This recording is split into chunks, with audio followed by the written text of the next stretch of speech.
Bleyer, Gerardo Bleyer, vamos arriba. ¿Cómo anda, compañerazo? Acá estamos con Leonardo Fossati también, ¿cómo anda? ¿Cómo va usted? ¿Me escuchan bien? Te escuchamos perfectamente bien. Porque Es más, hoy la cámara tuya se ve mejor.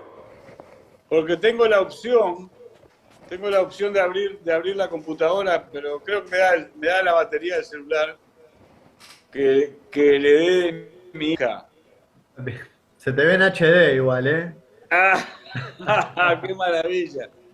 Bueno, ¿andan bien o ustedes son de los que andan medio tristones porque Lula no ganó en primera vuelta? No, yo me comí todo Telesur allí, pero en realidad no quedé tristón porque no hayan ganado en primera vuelta. Quedé preocupado por lo que dijo Leonardo Fossati, con 43% de los votos en Brasil, que son muchos, votaron a Bolsonaro. Bueno, entonces, digamos que hay una pregunta que está en la mesa, que es ¿por qué esos millones de individuos votaron a Bolsonaro? ¿Qué representa? Porque sabemos que hay un tema de el uso de los prejuicios, para influir en el estado de ánimo de millones de individuos que sienten impotencia y que entonces buscan la solución en la fe, en alguna forma de fe, de confianza ciega, digamos, en un caudillo, en un líder, porque les cuesta entender y la complejidad de la situación, y entonces necesitan un caudillo. Eso es histórico, ese fue el origen del fascismo, que pasó lo mismo, ¿no? Era un mundo igual que ahora, de enormes incertidumbres, de cambios profundos, y entonces el temor, las inseguridades llevan a la gente a recluirse en la fe. Y todavía además, en el caso de Brasil, hay una fe manipulativa, que es todo este movimiento neopentecostal, ¿no? que les inculca a la gente la idea de que confiando en Dios ellos van a poder resolver todo desde su propia individualidad, con lo cual anula la importancia de la sociedad. Es decir, falsifica la verdad, porque los individuos somos en sociedad y en sociedad producimos todo. Nada podría hacer nadie sin el otro, y así sucesivamente en suma, sin todos, sin el otro, sin los otros. Y por lo tanto, no es la sociedad misma la que crea las imágenes con las cuales reconfortar su espiritualidad para hacer frente a las inseguridades. Esto es milenario. Es la sociedad misma la que crea el Estado. Son los individuos que crean el Estado porque necesitan que haya instituciones que cumplan determinadas funciones para organizar su vida. Pero las artes manipulativas de los caudillos en momentos de incertidumbre tienen un fuerte impacto. No obstante, si solo dijésemos esto, estaríamos errándole al bizcochazo. Porque entonces estaríamos poniendo una posición soberbia que subestima la inteligencia de millones de personas. Perdonen que hace como 4 horas que no fumo, y hay algunos compañeros, y sobre todo compañeras, que se enojan conmigo cuando fumo, pero necesito pegar unas pitadas para concentrarme, así que disculpen, porque estoy fumando en cámara, como me putean algunas radio telespectadores. Retomemos el hilo. retomemos el hilo, porque esto que voy a decir puede doler, pero hay que decirlo. ¿Por qué cientos de millones de personas, decenas de millones de personas, además de por lo que hablamos antes, que es una cosa importante, que juega un rol, ¿por qué votan a alguien cuyo discurso está basado en ese tipo de individualismo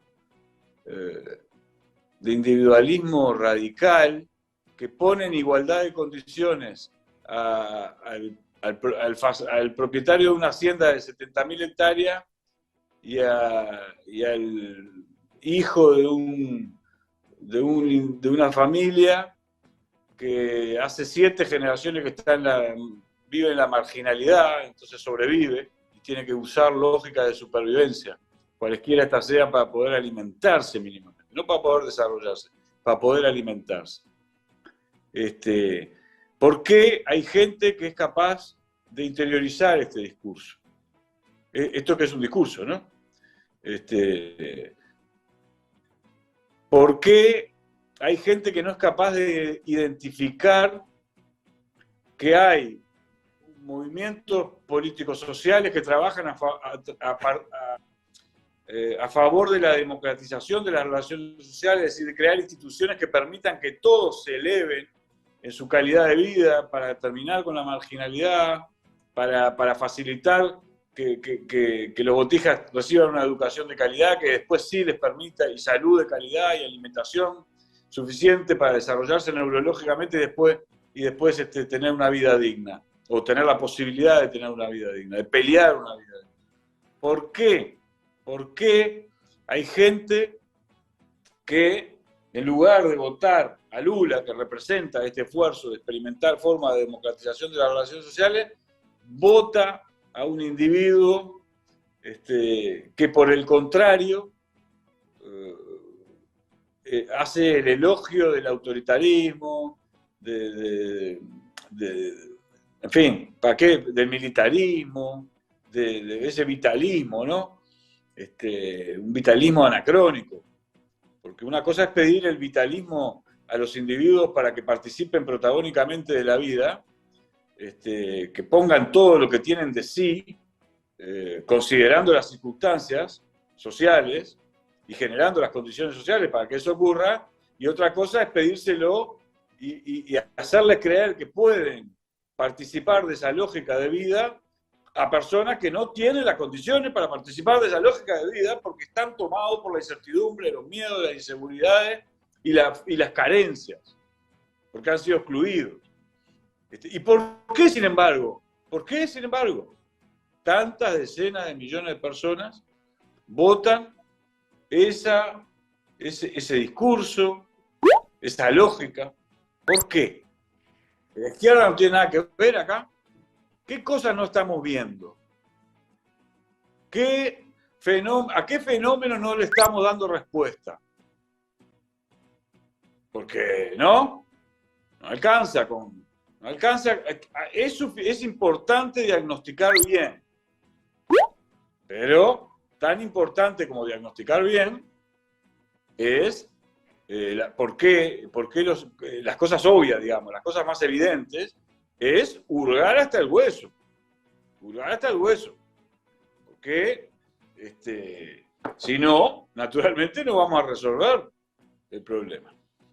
Y entonces, yo me voy a limitar ahora, porque son temas muy complejos, ¿no? Y profundos, no se arreglan así, a puro gritito y puro exhortación radical. No. Esto acá hay que pensar, hay que actuar con serenidad. Hay un sentido común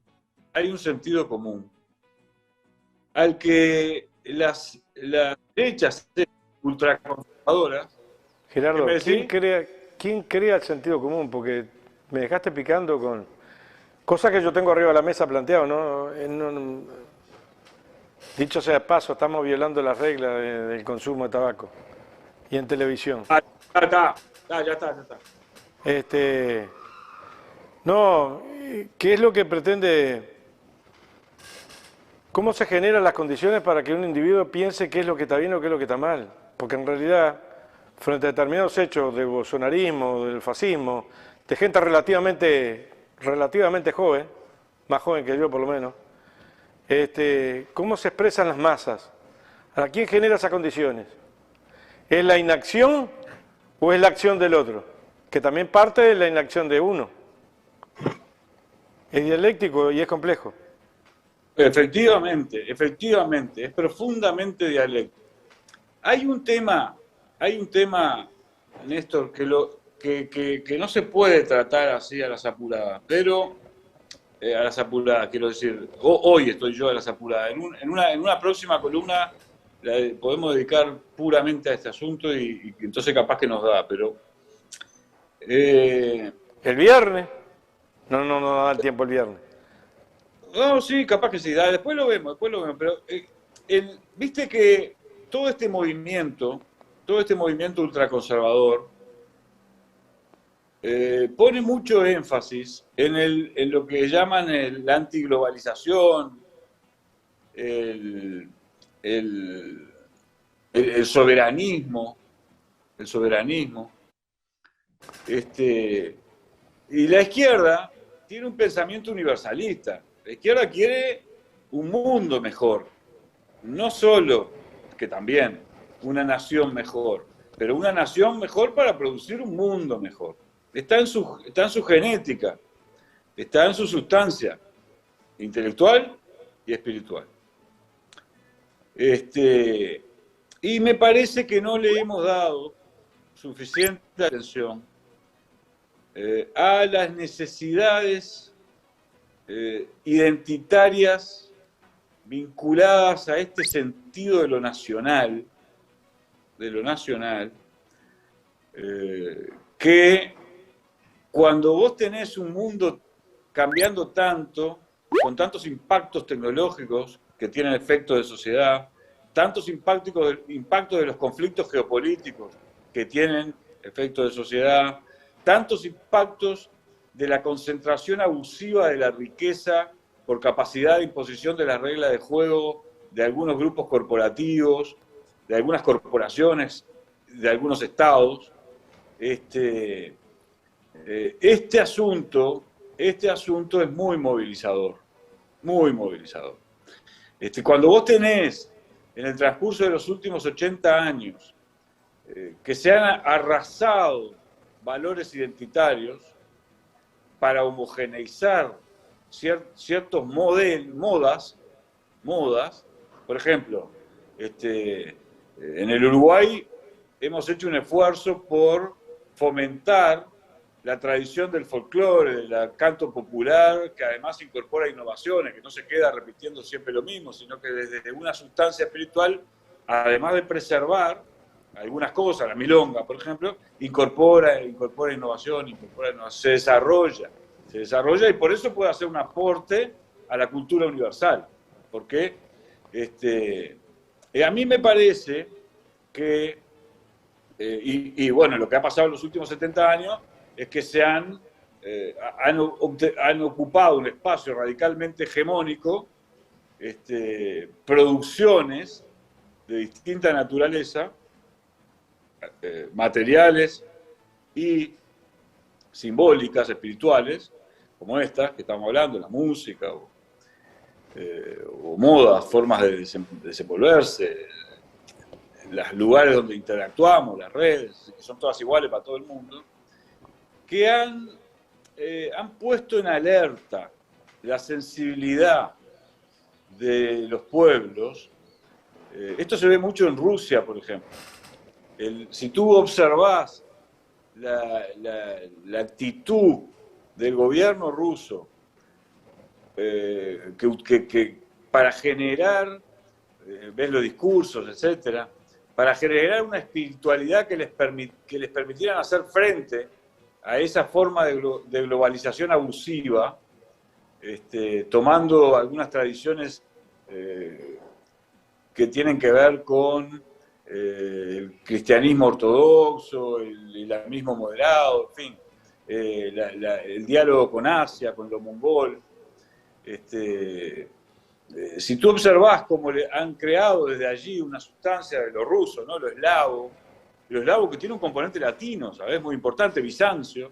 Es decir, ellos, los rusos, para crear una espiritualidad que permitiera combatir contra esa cosa que les venía tomando como Pac-Man, todas las esferas más relevantes en la producción de valor y de cultura, generando un individualismo radical que nunca estuvo en la cultura rusa, en fin, una serie de fenómenos. Si tú observás cómo el gobierno ruso, y Putin en particular, amalgamó estas cosas para crear una fuerza espiritual que les permitiera enfrentarse a Occidente como se están enfrentando, ¿no? Corriendo muchos riesgos de tener afectaciones en su desarrollo económico muy sustanciales, corriendo riesgos, más allá de que parece que lo van a resolver en alianza con China, pero cuando toman la decisión, con China y India, etcétera, asumen riesgos. Y nosotros, la gente más informada, sabe que hay en estas ultraderechas un cinismo brutal, porque utilizan, ahora no estoy hablando de Rusia, utilizan esta espiritualidad, pero después trabajan para la preservación de la influencia de sus propios grupos de privilegios, como por ejemplo en Brasil, Bolsonaro representa a los grandes terratenientes de más de 60, 70.000, 80.000, 90.000 hectáreas, ¿no?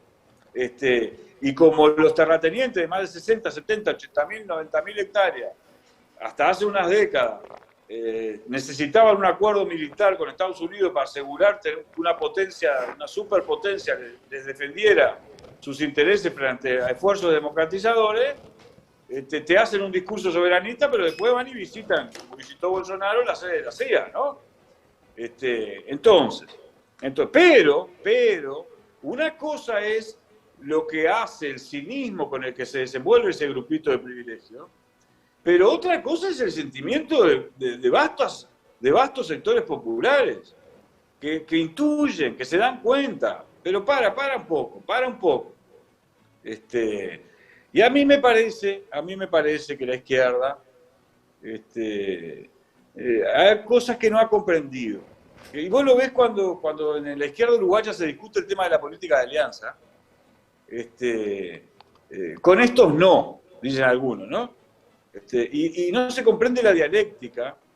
Una cosa es la preservación de la cultura de la convivencia democrática en el Uruguay, que es vital, existencial, porque somos un país demográficamente de muy poca población, que si envenenamos la política nacional y la polarizamos artificialmente, no nos hacemos daño como sociedad en este mundo complejísimo que no se sabe para dónde va, ni cuáles van a ser las tendencias que lo caractericen en los próximos 10, 20 años.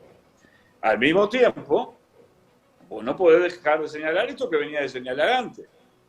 Pero una cosa es participar de este debate científico-cultural y político y hacerles notar, poner en evidencia en la deliberación democrática esas actitudes que además están compuestas de otros rasgos ultraconservadores, ¿no? Como el hispanismo neofranquista, que no tiene nada que ver con la latinidad. La latinidad lleva en sí la ilustración, la modernidad, la primera modernidad, la reforma, la contrarreforma, ¿entendés? Procesos culturales que fueron generando cultura, el manejo de lo político jurídico, pero con la flexibilidad del sentimiento de lo humano, esa cosa que tiene el cristianismo en su sustancia, que ha sido muy valiosa y que no tiene nada que ver con el catolicismo conservador, ultramontano, que lo que hace es defender una jerarquía de mando, una forma de autoritarismo. que también están impregnadas estas ultraderechas. Pero entendés que hay matices y hay que saber interpretarlos. Entonces, no es contra todo, no es esto es no hablo. Hay que identificar en el sentimiento popular y en actores intelectuales. Por ejemplo, para poner un caso para que se entienda mejor. Alberto Metor Ferré fue un pensador uruguayo.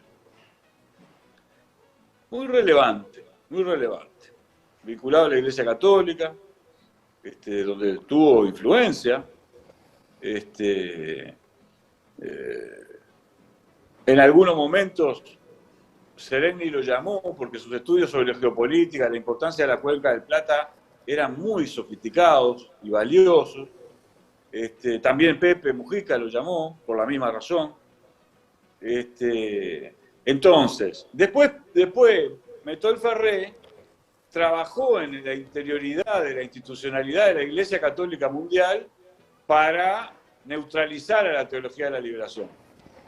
Es decir, en la Iglesia Católica tradicionalmente ha habido un conflicto y va a seguir estando este conflicto, y cuanto peor sea la cuestión social más, un conflicto entre las jerarquías que viven en los palacios o en el mundo del poder y los curas que se meten en el barro, ¿no? A resolver los problemas, a ver cómo ayudan a la sociedad, no con la lógica de la caridad, no, con la lógica de la organización de la sociedad para que ella encuentre la forma, y de los sectores más vulnerables, para que ellos encuentren la forma de organizarse y mejorar su calidad de vida. Y esto, ¿no? Los curas villeros, y no el señor del clero, ¿no? Que va a bendecir a la estancia, a la hacienda, al ejército, eso genera contradicción. Siempre que hay una... Nosotros nos vamos a hacer la crítica de la Iglesia Católica sin considerar sus contradicciones, su complejidad, y entonces no vamos a tener diálogo con la Iglesia Católica. Por ejemplo, estoy poniendo para no ser un enunciado abstracto o teórico general, quiero poner la verdad, la realidad. Los fenómenos son complejos, la dialéctica, los fenómenos todos tienen en sí mismos, en su interior, composiciones diversas que pueden prevalecer en una dirección o en otra, como lo tiene la naturaleza. Si se juntan dos células puede ocurrir un fenómeno, y si se repelen otro. Bueno, en la sociedad pasa lo mismo. La vida está dentro de los fenómenos y puede tomar prevalencia una dirección u otra, una salida dialéctica. ¿Entendés? Entonces, el discurso radicalito hay un punto en el cual la izquierda no puede fallar, que es en la crítica del fascismo y del neofascismo. En la crítica de esa forma violenta de entender la defensa de las estructuras jerárquicas por parte de las jerarquías, y que recurren a la violencia. Siempre, a distintos tipos de violencia. Práctica, efectiva, discursiva, paramilitar. Contra eso, la izquierda no puede dudar ni un minuto. Ni un minuto. Y una parte del bolsonarismo representa eso, sin duda. Por eso mismo es necesario para el mundo derrotarlo, neutralizarlo. Aunque va a quedar siendo influyente, como ya sabemos, sobre todo en el Congreso, ¿no? Y en el Senado. Contra eso no hay duda. Pero una cosa es eso, y otra cosa es pensar a partir luego la complejidad para articular diálogo, para ayudar a traer para acá desde sensibilidades razonables, como por ejemplo la defensa de que no nos barran como cultura, como identidad, como sentido. Bueno, ¿entendés? Entonces es muy complejo y no se arregla simplemente con radicalismo. Se necesitan elaboraciones teórico-políticas muy sofisticadas, prácticas de alianzas muy inteligentes, porque estamos en un momento de la humanidad en que la comunidad espiritual a la que pertenecemos Yo no sé vos, pero a mí me angustia cuando se lesiona a Araujo, ¿viste? Bueno, eso se llama comunidad espiritual. O me angustia cuando veo que hay 3.500 personas viviendo en la calle porque este gobierno está destruyendo el tejido social. ¿Entendés? Y beneficiando amigos en la política de asistencia social, ¿no? En lugar de encontrar que la propia sociedad... ¿Te das cuenta cómo venimos? ¿Te das cuenta cómo volvemos a lo que acabamos de hablar recién? Vos podés optar por facilitar que la propia sociedad se autoorganice para resolver problemas o nombrar a alguien para que se enriquezca porque pertenece a tu lógica, a tu estructura amiguista ideológica. Son cosas bien diferentes, ¿verdad? Bien diferentes. Bueno, pero... y eso es lo que hay que hacer, el señalamiento de eso. Ahí es donde está el conflicto de modelos. Pero no al barrer, porque en la sensibilidad de los pueblos, en la sensibilidad de las personas, hay que entenderla en toda su complejidad. Y entonces, no ubicarlo del otro lado así, porque te levantaste enojado. No, vos te enojás con las injusticias. No, si sos de izquierda, ¿no? Pero que la indignación visceral no es lo que tiene que caracterizar. La izquierda tiene que caracterizar un diagnóstico. ¿Por qué no hay izquierda? ¿Qué pasa con la izquierda italiana? ¿Dónde está la izquierda italiana? ¿Qué no está entendiendo la izquierda italiana? Como para que sea mayoritaria la ultraderecha. ¿Por qué? Y nosotros, el posmodernismo, el relativismo cultural, toda esa cosa, ¿no? Yo creo que también estamos casi en la hora, Gerardo. El neoliberalismo que hizo la socialdemocracia europea, porque le servía a sus intereses en cuanto que estaban situados en un lugar de privilegio. Eso hay que someterlo a crítica, pero al someterlo a crítica, ahora, por ejemplo, la socialdemocracia española acaba de intentar poner impuestos a los sectores más privilegiados para afrontar la crisis que está viviendo Europa, ¿no? Entonces, ¿ves? ¿Y qué vas a hacer? ¿Vas a poner, porque vas a juzgar solo un acontecimiento y no el otro? ¿Y no te vas a entender que hay una dinámica, que hay movimiento social atrás, que la gente mínima puede cambiar una decisión, entonces vas a juzgarla para siempre de radical y decir, papá, yo soy bueno? Y no. Los fenómenos son más complejos. El tema, Gerardo, el tema es la visualización de cómo pararse. Porque en teoría yo la comparto de pie a cabo a rabo lo que estás diciendo.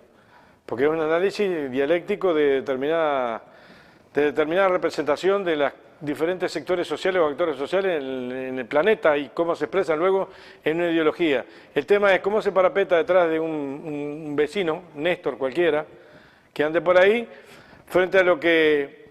Porque ahí... Ya estamos casi en la hora, se nos viera, pero hay realidades que todavía yo creo que no se han analizado, por lo menos yo no las he escuchado en algunos actores o sectores de la sociedad uruguaya, de la sociedad en general, cómo ha repercutido la caída del bloque socialista en Europa. ¿Cuánto tiene algo que ver eso con alguna de las cosas y el comportamiento del bloque socialista en su momento? También. Pero Néstor, estás dando en el clavo, Néstor, porque ¿qué es lo que ocurre? La idea de una sociedad donde se produzcan procesos radicales de democratización de las relaciones sociales,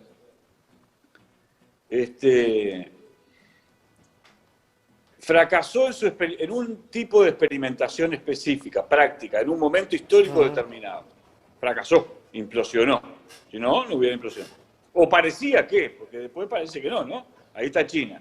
Pero durante 50 años hubo una gran crisis del esfuerzo científico-cultural de la izquierda por interpretar la realidad.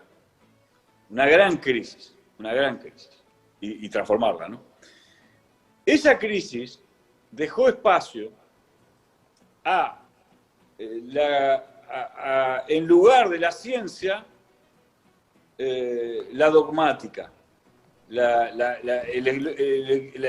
fe, el relativismo, porque la izquierda no dio respuestas científicas a los problemas, ¿entendés?